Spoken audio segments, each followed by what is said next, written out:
evangelho e viver esse evangelho. Porque o pecado,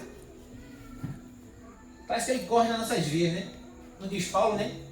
Na carne. Onde Paulo luta todos os dias. Paulo dizia que ele lutava, batia na carne dele. Para lutar contra o bem que ele queria fazer, ele não fazia. Mas o mal que ele queria fazer, isso ele fazia. Porque em mim milita, em mim opera a força do pecado. Mas em mim opera o poder de Deus, que supera a força do pecado, né?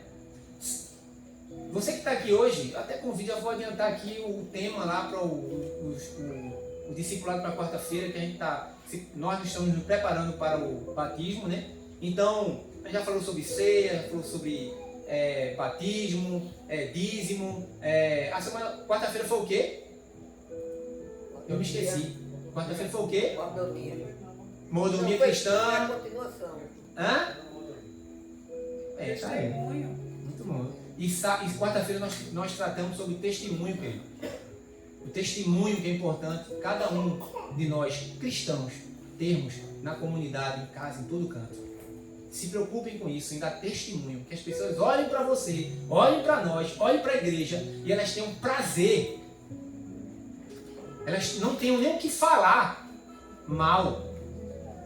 E se tem, quando conhece, já não fala. E esse quarta-feira agora, já adiantando, nós vamos estudar sobre o demônio não tem culpa dos seus erros. Quer saber mais? Tem a quarta-feira. Você vai saber que eu tenho razão. E eu vou mostrar na Bíblia que eu tenho razão. Que o demônio não tem nada, não tem culpa nenhuma pelos seus erros. Né? Não é assim, né? É culpa do capeta. É o devorador. É isso, aquilo, outro. Deus. Gente, vamos andar na palavra. Aí sim, o demônio, o capeta, Satanás, Lúcifer, seja lá o que for, ele não vai ter autoridade para te envergonhar. Se andarmos na luz, se andarmos na palavra, em obediência a Deus. Abre tua Bíblia aí em Gálatas, capítulo 5. Libertos do pecado, ok? Vou tentar aqui correr para a gente fazer a ceia, ok? Libertos do pecado. Gálatas, capítulo 5,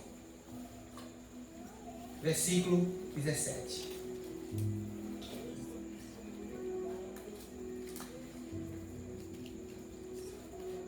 Essa carta de Gálatas e Romanos é um compêndio teológico de Paulo, onde ele trata a lei, graça, né? Onde ele trata salvação, pecado, onde ele trata de libertação, de salvação. Essa carta de Romanos e Gálatas, todo cristão devia estudar ela. Todo cristão devia ler, comer essas cartas, para entender a nossa natureza e quem Deus é. Para entender a misericórdia, a graça de Deus. Para entender o que somos diante de Deus. Para entender nossas limitações. Para entender como somos também amados por Deus. Queridos por Ele. Como nós somos alcançados pela graça de Deus, apesar de sermos pecadores. Que ainda quando éramos, Ele nos amou. Essa carta de Paulo aos Gálatas, Paulo aqui está combatendo uma doutrina errada dos judaizantes, né? Que eram judeus convertidos ao cristianismo, que pregavam, né? Que ensinavam o quê? Não, para você ser cristão tudo bem, a gente não nega Jesus, mas você tem que ser circuncidado. Ainda tinha que haver aplicação da lei, porque o sacrifício na cruz não era suficiente. E parece que está tão recente hoje também. Hoje a mensagem parece que Jesus não é o suficiente. Precisa um pouco mais, né? É ritualístico demais o evangelho. É um evangelho ritualístico, é um evangelho cheio de modinhas, né? Cheio de coisinhas, de acréscimos, né? E Jesus é suficiente. Não é isso? Amém. Vocês vão aprender isso aqui, ok? Os 5 pontos da reforma protestante, né? Que foram desenvolvidos, não foi por Lutero, mas foram desenvolvidos, né? Pelos reformadores. Só a graça, só a fé, só as Escrituras, só Jesus, o Cristo, e só a Deus a glória. Ele é suficiente. Eu não preciso de mais nada. Ele já fez tudo. Eu só tenho que me render, obedecer e pronto. E sigo para a eternidade.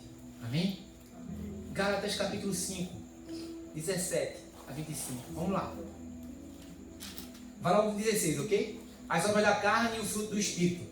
Digo, porém, andai no Espírito e jamais satisfareis a carne.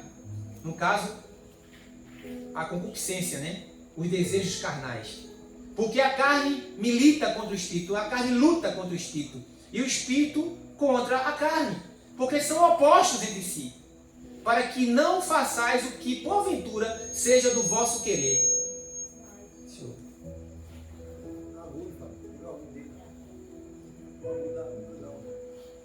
Eu acho que é o...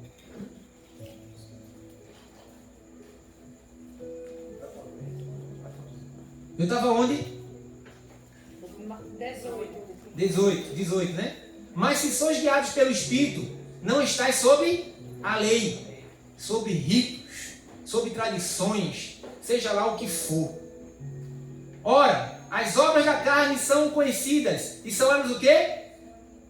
Prostituição e impureza, que são os pecados da carne, né? Prostituição e impureza e a lascívia, pecados da carne. No 20, idolatria e feitiçaria, que são pecados da religião. E pecados de temperamentos, inimizades, porfias, ciúmes, iras, discórdias, dissensões, facções e bebedeiras, que é o 21, invejas, né? Também é temperamento, e bebedeiras, que são bebedices e glutonarias. E coisas semelhantes a esta, a respeito das quais eu vos declaro, como já outrora vos preveni, que não herdarão o reino de Deus. Ah, meu Deus, é filho.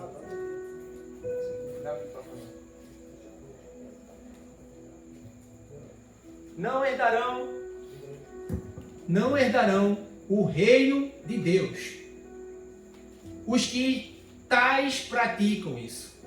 Mas o fruto do Espírito é o quê? Amor, alegria, paz, longanimidade, benignidade, que isso é em relação ao caráter da pessoa, bondade, que é em relação a uma atitude de bondade, fidelidade, mansidão, domínio próprio. Contra estas coisas não há lei. E os que são de Cristo Jesus crucificaram a carne com as suas paixões e desejos carnais. Se vivemos no Espírito, andemos também no... Não deixemos possuir de vanglória, provocando uns aos outros, tendo inveja uns dos outros. Pai, te agradecemos. Te agradecemos pela tua palavra, Deus, que nos orienta. A tua palavra, Deus, que nos limpa.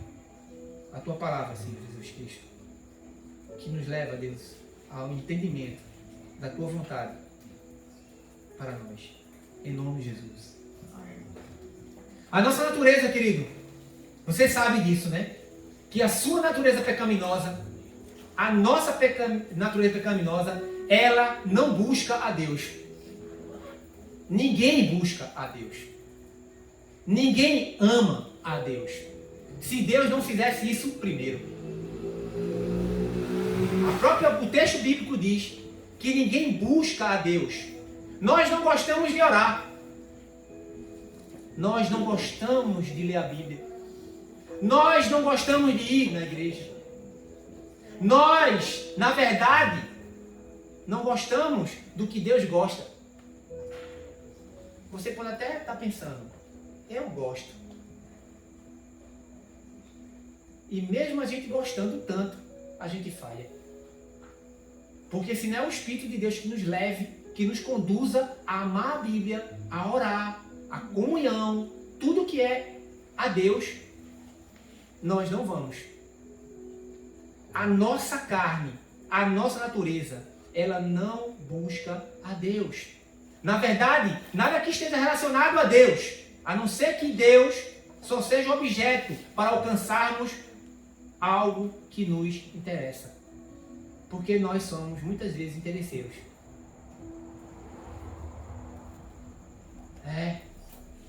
Deus muitas vezes só é objeto para que nós possamos conseguir algo que vá nos beneficiar e não glorificar o nome dele.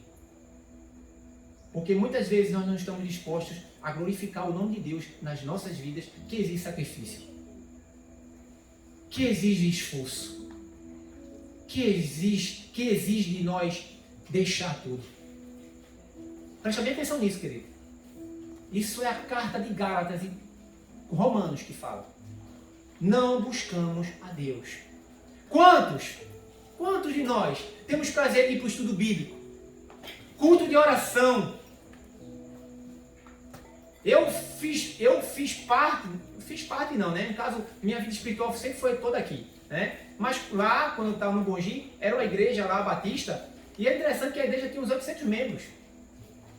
No culto da sexta-feira, que era o culto da família, o culto da sexta-feira lá, era abarrotado de gente. No domingo, eu sempre gostei de aprender a Bíblia. Sempre. Pregação, estudar a Bíblia, eu sempre aprendi, desde quando eu me converti. Isso me atraía. Então eu não perdi uma escola dominical. E quando eu chegava na escola dominical, eu ficava contando a dedo as pessoas que estavam ali para estudar a Bíblia. Mas no culto à noite, a igreja estava lotada. Isso é ruim? Não, isso é péssimo. Porque tem crente ainda que ele acha que seguir Jesus é só ir para culto. Ele não quer aprender Bíblia. Ele não quer se sacrificar. Ele não quer orar. Ele não quer ter intimidade com Deus que incomode o sono dele, que incomode, né, o tempo dele. Vocês estão me entendendo, gente? Então, porque todo mundo passa por isso aqui. Eu estou falando de mim mesmo. Porque por mais que eu busque a Deus, por mais que eu queira buscar a Deus, às vezes eu não sinto tanta vontade. Mas Deus me impulsiona. Porque o Espírito Santo de Deus, ele me impulsiona a amá-lo, a buscá-lo. Porque a nossa carne, ela não busca a Deus. Então, quantos vão ao estudo bíblico? Quantos querem orar? Mais uma questão é certa, querido. Oferece R$1.000 para chegar às 5 horas da manhã e sair às 17 horas? Vou lhe dar R$1.000, viu? Para você ir para o estudo bíblico e passar o dia todo na igreja. Quem não iria? Não responda. Né? Seria até mais fácil isso. Por quê? Porque você está sendo pago. E muitas vezes a pessoa tem uma relação com Deus dessa forma. O que é que o Senhor me dá para eu ir? O que é que o Senhor me dá para eu fazer? Muitas vezes nossa relação com Deus é muito egoísta. Muitas vezes nossa relação com Deus é, como eu falei aqui, é interesseira. O que o Senhor me dá para que eu faça isso? Oferece culto, dá nome a culto. Culto do descarrego. Culto da pombagira. Culto... Eita, pombagira não vai na igreja. De jeito nenhum. Eu já falei isso para vocês se ligarem, gente. Porque eu já vi um culto, querido, que aquilo ali não era culto, não. Aquilo ali era um banda pura. Eu fiquei estarrecido com aquilo ali. Que parecia mesmo que as mulheres, não estou aqui, mas é muita coisa estranha dentro das igrejas. E as pessoas não querem Bíblia. Elas não querem orar.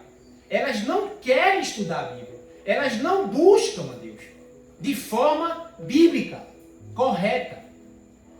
A gente aqui não está aniquilando ou negligenciando a emoção humana. Mas o evangelho, querido, é racional. O evangelho não é movido por emoções. Porque quem é movido por emoções, casa, descasa, tem amigo, não tem, desiste fácil, porque é motivo. E evangelho, não. Quando Jesus chamou, não foi para ninguém ser emotivo, não foi para se arrepiar. Não foi para tipo, andar uma caminhada e depois, eu pensei que fosse assim e vou desistir. Não.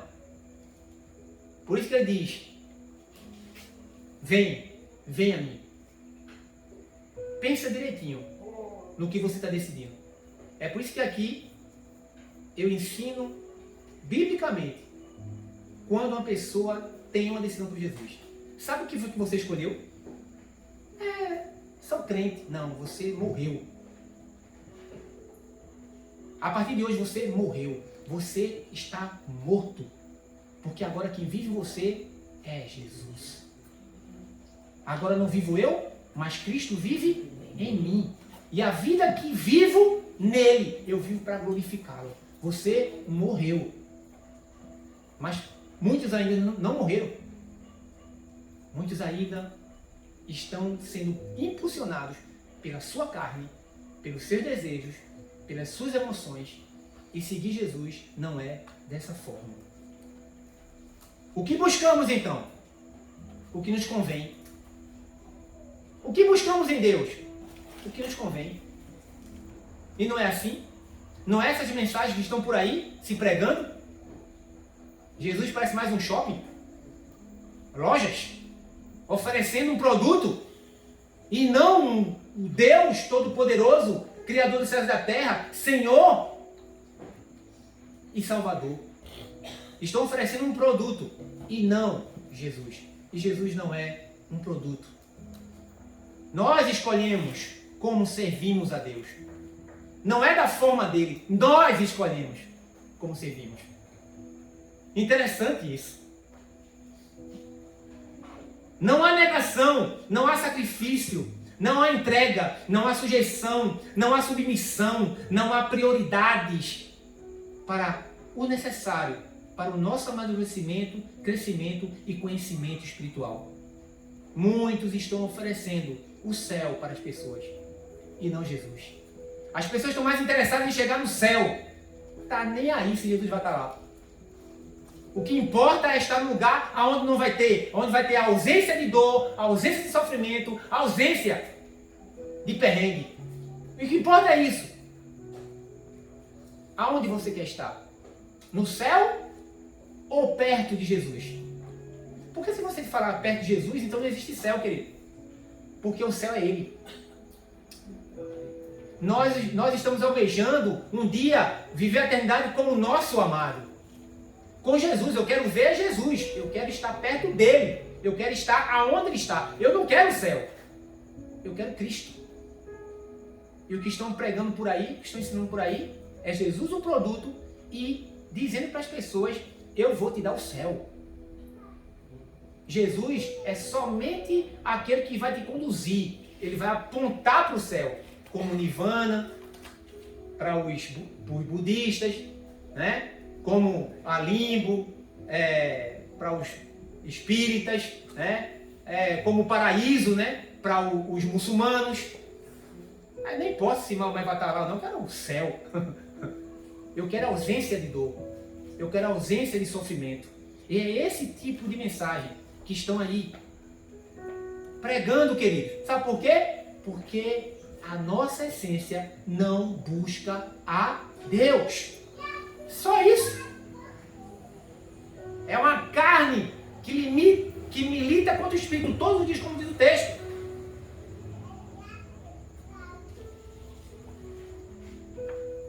Não querem nenhum tipo de confronto com o seu pecado. É isso que as pessoas querem.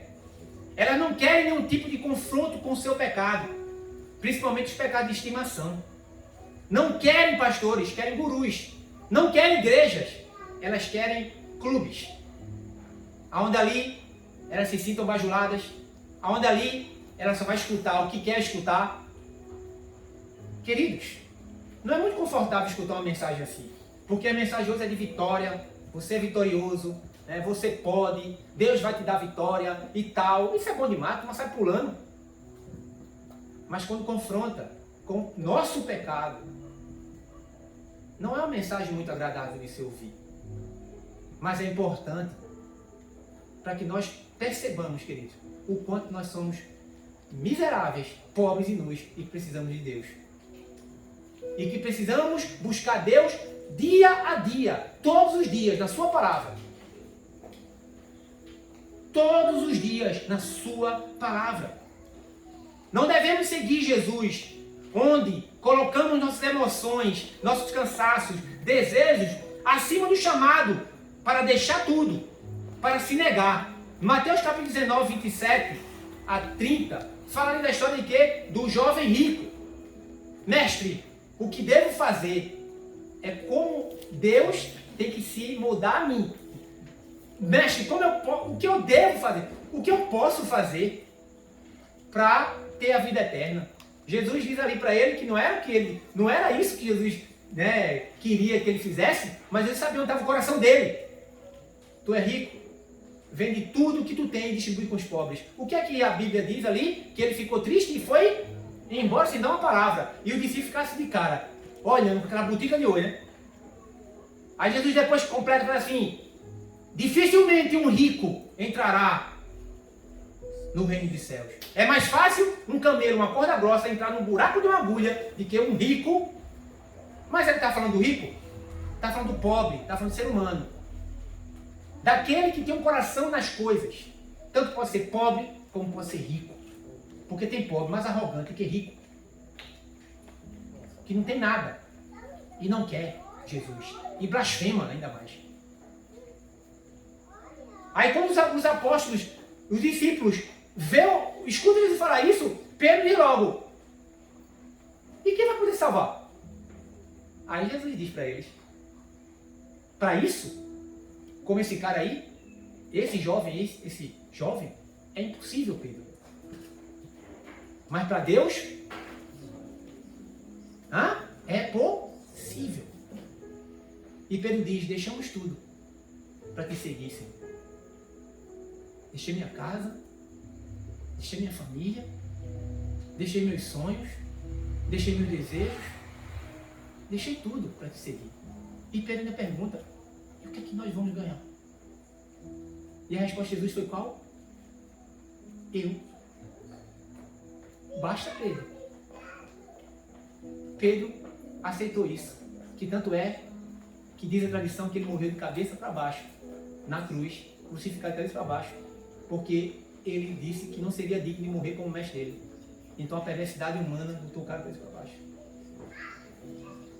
Pedro entendeu depois, o que é que eu vou ganhar seguindo Jesus? Ele. Quer mais alguma coisa, gente? Vocês querem mais alguma coisa? É o suficiente. Ele se deu por nós. Ele morreu por nós. Ele foi para a cruz por nós. Ele é suficiente. Não precisa acrescentar nem tirar mais nada. Jesus é suficiente para nos livrar dessa maldita essência pecaminosa que nós temos, que é o pecado. Jesus. Nós estamos dispostos a isso, querido. A nos negar a ponto de darmos nossa própria vida por Ele. Não tem como seguir Jesus por emoção. Tem que seguir Jesus com uma razão, uma convicção. Eu escolhi. Eu sei bem o que eu escolhi. Porque o livro de Jeremias 17, versículo 9 diz que enganoso é o coração. Provérbios 14, 12 diz, há caminhos que para o homem parecem certos, mas são caminhos que levam ele à morte. 1 Coríntios capítulo 2, 9 diz assim para nós, que nem olhos viram, nem ouvidos ouviram,